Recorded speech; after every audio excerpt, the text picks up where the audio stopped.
सोहरूस के ठीक होने के बाद हातिम पंचशील की 3 ताकतों के बारे में पूछते हैं। तभी सोहरूस कहते हैं, शहजादे मैं जानता हूँ कि तुम्हें पंचशील से अलग हुई वे तीनों ताकतें चाहिए, लेकिन तुम शायद ये नहीं जानते कि हम जो भी बोलते हैं वह आवाज़ कभी भी सुनी जा सकती है। यहाँ तक कि 1000 साल बाद भी वह आवाज़ सुनी जा सकती है, क्योंकि आवाज़ कभी खत्म नहीं होती। वह आसमान में घूमती रहती है, इसलिए उसे कभी भी पकड़ा जा सकता है। और यही कारण है मैं तुम्हें उन 3 ताकतों के बारे में नहीं बता सकता, क्योंकि शैतानी ताकतें तुम्हारे पहुंचने से पहले वे उन 3 ताकतों को हासिल कर लेंगी। लेकिन सोहरूस उनकी मदद करते हैं और अपनी बांसुरी देते हैं और बताते हैं कि इस बांसुरी को बजाने के बाद तुम्हें जो भी इंसान मिलेगा वह तुम्हें पंचशूल की तीनों ताकतों के पास लेकर जाएगा।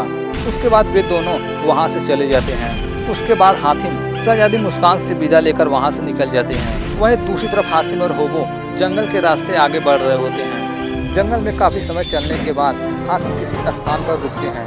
उसके बाद सोहरूस का दिया हुआ वह बांसुरी बजाते हैं।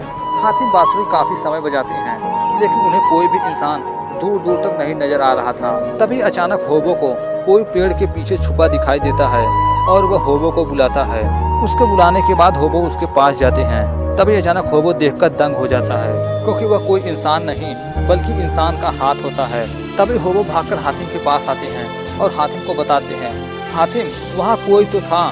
तभी अचानक हातिम वही हाथ होबो के पीछे देखते हैं और ये देखकर वे सभी लोग एक पल के लिए डर जाते हैं। उसके बाद वह हाथ बोलता है। यह देखकर हातिम उससे पूछते हैं कि तुम कौन हो। तभी वह बताता है, मुझे हाफिज कहते हैं, मैं तुम्हारी मदद करने के लिए आया हूँ। तुम्हें पंचशूल की 3 शक्तियाँ चाहिए ना, मैं तुम्हें वहाँ ले जा सकता हूँ। तभी होबो कहता है, इसका मतलब बांसुरी बजाकर पहले इंसान मिलने वाले तुम ही थे। उसके बाद वह हातिम और होबो को आगे ले जाता है। वहीं दूसरी तरफ जफ्फार में दज्जाल कहता है, जिम्बारा की मौत मेरे शक को यकीन में बदल दिया है नजूमी। हातिम अकेला ऐसा नहीं कर सकता, उसके पास कोई तो है जो उसकी मदद कर रहा है। और जब तक हातिम और होबो साथ साथ हैं तब तक लगता है उनका हम कुछ भी नहीं बिगाड़ सकते। तभी नजूमी कहता है, जादूगर बादशाह तब तो जाने जहाँ हातिम और होबो को अलग अलग कर सकती है। तभी दज्जाल कहता है, हाँ तुम सही कह रहे हो नजूमी, तुम्हारा दिमाग बहुत चलता है। तभी वो अपने जादुई गोले में दज्जाल जाने जहाँ को कहता है, तुम्हें हातिम और होबो को दूर दूर करना है।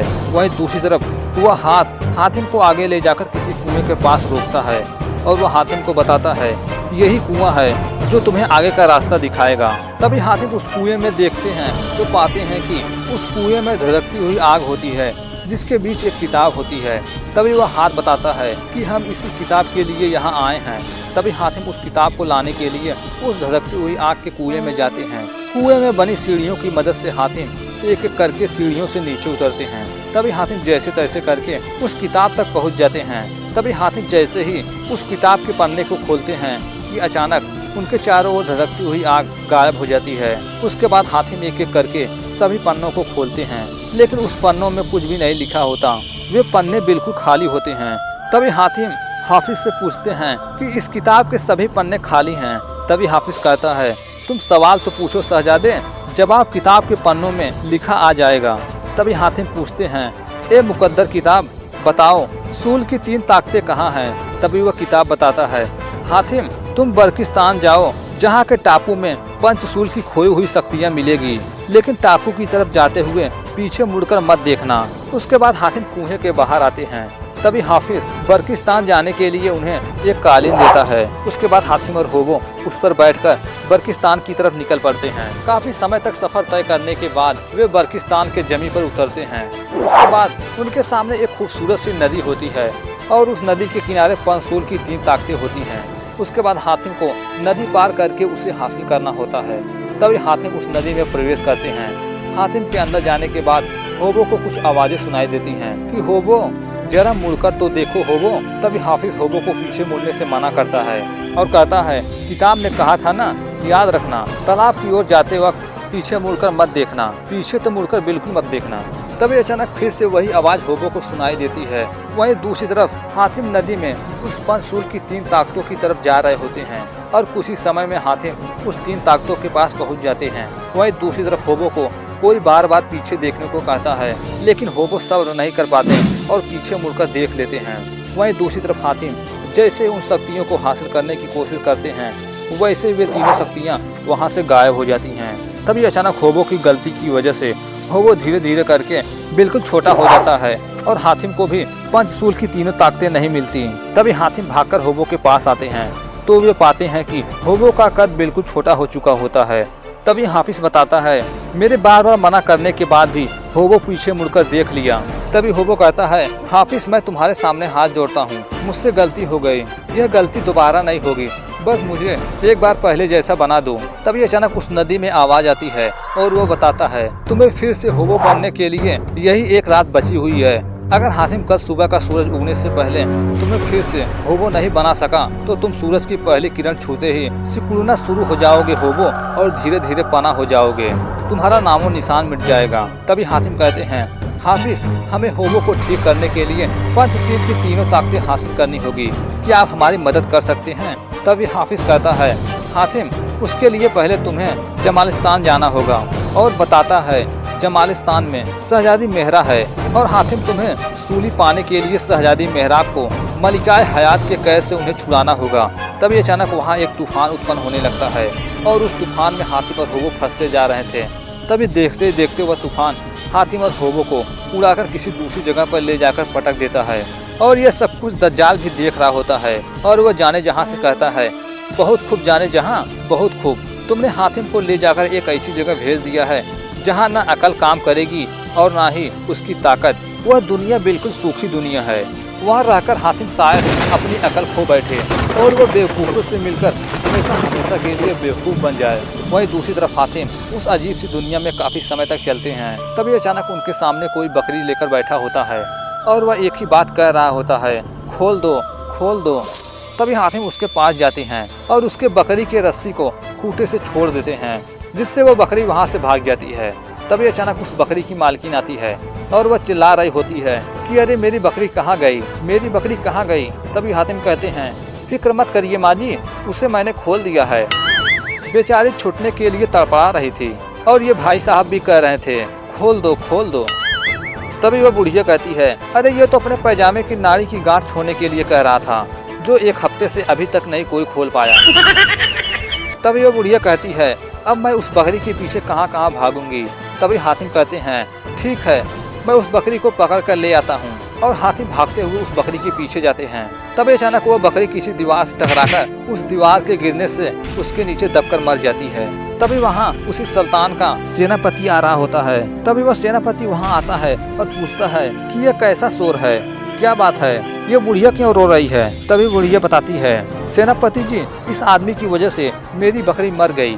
तभी सेनापति हातिम को गिरफ्तार कर लेता है। वही महल में महाराज अकल चंद्र होते हैं, जहाँ पर उनके दरबारी बहुत सारे कपड़े लेकर आते हैं, लेकिन उनमें से किसी भी कपड़े को बादशाह को बिल्कुल पसंद नहीं आता। तभी अचानक उनके सामने एक पहरेदार आता है और बताता है, एक दर्जी आया है जो आपके लिए कुछ कपड़े लेकर आया है। तभी वह कहता है, अगर मुझे उसके भी पोशाक पसंद नहीं आए तो मैं उसे सूली पर चढ़ा दूंगा। तभी वहाँ वह दर्जी आता है तो वह बताता है, महाराज आपके लिए दुनिया की सबसे नायाब पोशाक लेकर आया हूँ। और वह उन कपड़ों को बादशाह को दिखाता है। तभी सेनापति कहता है, आपके पोशाक तो दिखाई नहीं दे रहे हैं। तभी वह दर्जी कहता है, गुस्ताख महामंत्री, हमारे हाथों में दुनिया का सबसे नायाब पोशाक है, मगर आपको नजर नहीं आ रहा है, आपके नजर में धोखा है, क्योंकि वह सचमुच वहाँ कोई पोशाक नहीं होता और वह बादशाह को बुद्धू बना रहा था। और वह दर्जी कहता है, जिन जिन लोगों को यह पोशाक नहीं दिखाई दे रहा है वे लोग अज्ञानी और मूर्ख होंगे। तभी वह दर्जी कहता है, बादशाह मेरे इन बेशकीमती पोशाक आपको तो दिखाई दे रहे हैं ना। तभी बादशाह कहता है, हाँ हाँ क्यों नहीं, बहुत बढ़िया पोशाक है, बहुत बढ़िया। तभी महामंत्री कहता है, अरे हाँ बादशाह, बहुत ही बेशकीमती पोशाक लग रहा है। उसके बाद बादशाह, जो कि कोई पोशाक नहीं होता, उस पोशाक को और बिना कपड़ा पहने दरबार में जाते हैं। तभी बादशाह पूछते हैं कि ये औरत कौन है। तभी वो औरत अपनी सारी समस्या बताती है कि इस आदमी की वजह से मेरी बकरी दीवार के नीचे दबकर मर गई। तभी बादशाह हातिम को इसी जुर्म के लिए उन्हें फांसी की सजा सुनाते हैं। तभी हातिम कहते हैं, महाराज दुहाई हो, हमें भी कुछ कहने का मौका दीजिए। तभी हातिम कहते हैं, हमें क्या मालूम था कि वह दीवार इतनी कमजोर होगी, उस दीवार से बकरी टकराएगी और दीवार टूट जाएगा और बकरी दबकर मर जाएगी। महाराज उस दीवार का सारा कसूर है। तभी उसका महामंत्री कहता है, महाराज असली सजा का हकदार तो वह राजगीर है जिसने यह कमजोर दीवार बनवाई है। तभी उस दीवार को बनवाने वाला राजगीर को बुलाया जाता है और हातिम की बजाय उसे फांसी पर चढ़ाने का हुक्म दिया जाता है।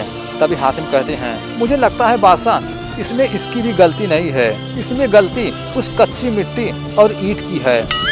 तभी उस ईंट को बनवाने वाले को बुलाया जाता है। तभी हातिम फिर से बोल उठते हैं कि बादशाह मुझे लगता है इसमें इसकी भी गलती नहीं है, इसमें गलती उस भट्टी की है जिसमें वे ईंटें पकाए गए थे। और हातिम कहते हैं, बादशाह मुझे लगता है इसमें किसी की भी गलती नहीं है। तभी बादशाह कहता है, ऐसा नहीं हो सकता, उस भट्टे का मालिक इस बुढ़िया का पति चट्टान सिंह था जो अब मर चुका है, इसलिए उसकी सजा खुद यह बुढ़िया भुगत देगी और उसे फांसी की सजा सुनाई जाती है। तभी जैसे ही उस बुढ़िया को फांसी पर चढ़ाया जाता है, तभी जल्लाद कहता है, महाराज इसे फांसी पर नहीं चढ़ाया जा सकता, फांसी का फंदा औरत के गर्दन से बड़ा है। तभी बादशाह कहता है, तो ठीक है, इस फंदे में जिसकी भी गर्दन जाए उसे फांसी पर लटका दो। तभी महामंत्री जाकर उस फांसी के फंदे को देखता है। तभी बादशाह कहता है, महामंत्री तुम्हारा गर्दन तो बिल्कुल सही है इस फंदे के लिए। और वह मूर्ख बादशाह महामंत्री को ही फांसी के फंदे पर चढ़ाने का फैसला करता है, लेकिन महामंत्री को अगले दिन शान शौकत के साथ फांसी चढ़ाने का हुक्म देता है। तभी हातिम के सामने बहुत ही बड़ी समस्या आ गई थी, क्योंकि उस मूर्ख बादशाह के मन में जो भी आता वो उसी को फांसी चढ़ाने की बात करने लगता और बादशाह होने के नाते सब लोगों को उसका हुक्म मानना पड़ता। उसके बाद हातिम उस महामंत्री के पास जाते हैं और उसे विश्वास दिलाते हैं कि मैं तुम्हें कुछ भी नहीं होने दूंगा। उसके बाद अगले दिन जैसे ही महामंत्री को फांसी पर चढ़ाया जाता है, वैसे ही हातिम कहते हैं, नहीं महाराज फांसी पर मैं चढ़ूंगा। तभी महामंत्री कहता है, नहीं महाराज फांसी पर मैं चढ़ूंगा। ऐसे ही कभी हातिम कहते हैं कि मैं फांसी पर चढ़ूंगा, तो कभी महामंत्री कहता कि मैं फांसी पर चढ़ूंगा। तभी बादशाह कहता है, रुको रुको, पहले तुम तो ये बताओ कि इसकी वजह क्या है जिसकी वजह से तुम दोनों फांसी पर चढ़ने को तैयार हो। तभी हातिम उसे झूठ मूठ बातें कहकर उसे बहकाने की कोशिश करते हैं कि दरअसल मैं ज्योतिषी का ज्ञानी हूँ और ये शुभ घड़ी में जो भी फांसी के फंदे पर लटकेगा वह सीधे स्वर्ग में जाएगा और स्वर्ग लोक का राजा बन जाएगा। तभी बादशाह कहते हैं, मेरे रहते तुम लोग कैसे स्वर्ग का बादशाह बन सकते हो? अब तो मैं ही फांसी के फंदे पर चढ़ूंगा और स्वर्ग का बादशाह बनूंगा। और वह जाकर फांसी के फंदे पर लटक जाता है।